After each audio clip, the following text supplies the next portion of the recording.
Саламатсыңарбы балдар? Бүгүн биз силер менен тарых сабагында кезектеги темаларыбыздын бирин өтмөкчүбүз.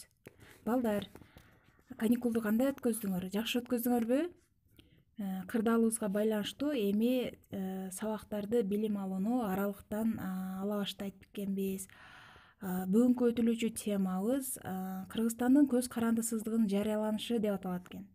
Балдар, анда эмесе баардыгыбыз көңүлүбүздү сабакка бурабыз.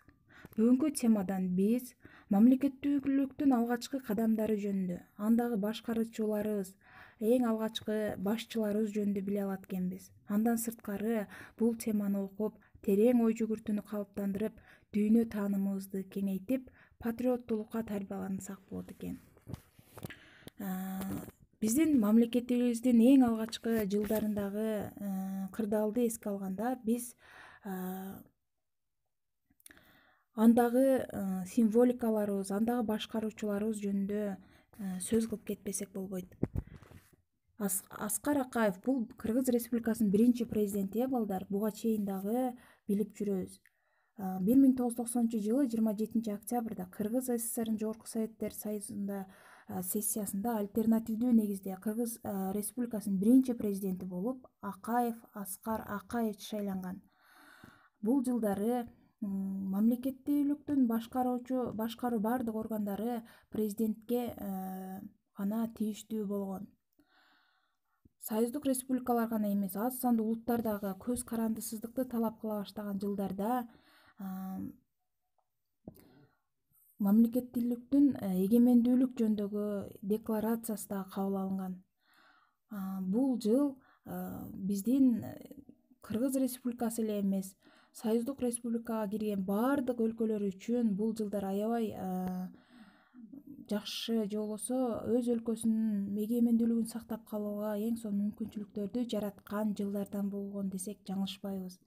1991 жылы ошентип отуруп 31 августта Кыргыз Республикасы көз карандысыз болуу жөнүндө декларациясын кабыл алган. Анда республиканын ар түрдүү улуттарынан турган жарандары Кыргыз Республикасынын элин түзөт. Республикада жашаган бардык улуттардын улуттук маданиятын, тилин, каада салттарын сактоого жана өнүктүрүүгө кам көрүлөт деп белгиленген.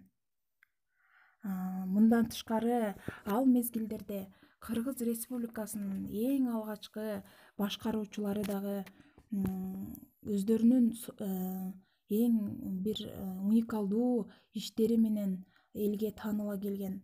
Алсак Кыргыз Республикасынын биринчи премьер-министри болуп, Жогорку Советтин 3 сессиясында эгемендүү республиканын биринчи премьер-министрлигине Насирдин Исанов деген биздин аткаминер кишибиз шайланган.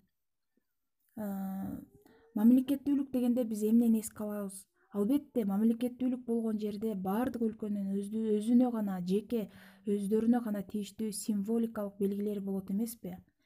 Ошолордун ичинде биздин дагы Кыргыз Республикасынын улуттук символикаларыбыз 91 жылдан тарта иштелип чыккан. Силер көрүп тургандай, Кыргыз Республикасынын желеги, Кыргыз Республикасынын герби, Кыргыз Республикасынын кийиминдери булар ушул мамлекеттүүлүк жарыяланган жылдардан тарта ишке киргизилген. Ал эми СССРдин желегин силер көрүп тургандай, СССРдин тарашы менен бул желек бүтүндөй союзга кирген бардык республикалардын иш аракетинде токтотулган, жокко чыгарылган десек болот. Ал эми бул жылдарда эгемендүүлүктү алган бардык өлкөлөр өздөрүнө гана тийиштүү болгон символикалар менен ишке кирише баштаган. Ал эми силер көрүп турган биздин улуттук символубуздун бири герб болуп саналат, балдар. Мына ушундай Кыргыз Республикасынын эгемендүү мамлекет болуп жарыяланышы жылдарында формалдуу түрдө федеративдүү мамлекет деп аталып, ал эми иш жүзүндө унитардык мамлекет катары жашап келген Советтик социалисттик республикалар союзу жөн гана тарап кетпестен шериктештикке, же болбосо эркиндикке жол бошоткон деп айтсак ашыктык болбос. КМШга кирген бардык мамлекеттер биргелешип ынтымакта жашоонун зарылчылыгын түзүшкөн.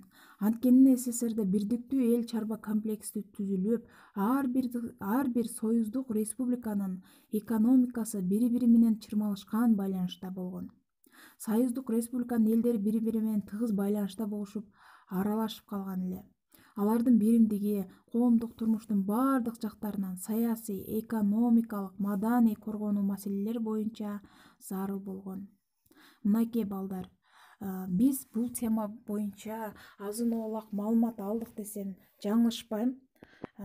Силер дагы бир аз болсо дагы үйдө жөн отурбастан бул тема боюнча окуп, китептерди барактап, болушунча азыр заман талабына ылайык интернеттен дагы маалыматтарды алсаңар болот. Теманы үйдө окуп, түшүнүп, талдап, ошону менен катар тест түзүп келүүгө силерге үйгө тапшырма кылып берем. Анда эмесе саламатта болгула балдар.